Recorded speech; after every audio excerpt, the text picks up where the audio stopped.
sfera politike në sferën sociale. Sepse është e diskutueshme nëse njerëzit urrejtën ndaj mendimit të ndryshe manifestojnë vetëm në politikë, lokalizojnë vetëm në politikë, por unë dyshoj që realisht ai dhunën ndaj mendimit të ndryshe bën si pjesë karakterit vet dhe manifeston në sfera tjera si në familje, shoqëri e tjerë.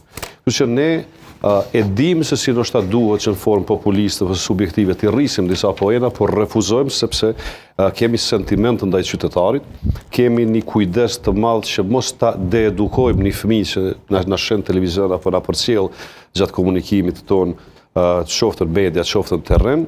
Dhe kjo është Partia Demokratike e Kosovës. Realisht nuk e vë veten dhe ambicet e veta politike para një gjendje të mirë apo një përmirësimi të rrjedhave, të ngjarjes, të shoqërisë në përgjithësi.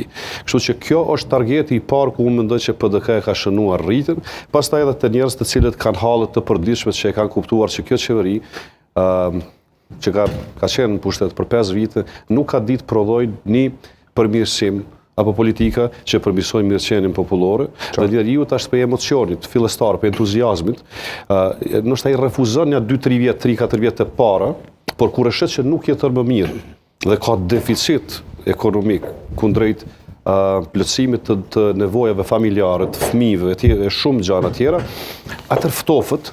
Dhe unë mendoj që kjo është terreni i dytë ku PDK ka mundur ta shënojë një avancim drejt rritjes së elektoratit vet. Mirë, interesant, të marr komentet e para të panelistëve. Matoshi, fokusohemi në këtë fushatën e shkurtër. Çfarë po bën mirë dhe çfarë po bën keq në këtë fushatë? Pastaj flasim për 9 muajshin edhe bllokadën. Por çfarë po bën mirë dhe çfarë po bën keq PDK në këtë fushatë, në këtë alternativë të 28 dhjetorit? Po, natyrisht që Partia Demokratike e Kosovës si parti shtetëformuese në vend ka pas të them ashtu një fatkeqësi për shkak se dy krerët e saj historik, them, nuk i ka këtu për shkak një procesi gjyqësor ndërkombëtar dhe u dash që zoti Krasniqi ta merr partinë kogjo keq, kogjo meramje, dhe unë mendoj që membri Krasniqi e ka menaxhu mirë, ka marrë spaku bashk partinë dhe e ka pru deri këtu ku është. Tash PDK shihet që ka pas një rritje në zgjedhjet e nënshkurtit, ka pas një rritje në zgjedhjet lokale dhe për rritjen prap në këto zgjedhje nacionale do duhet që ato vota dikujt më ia marrë.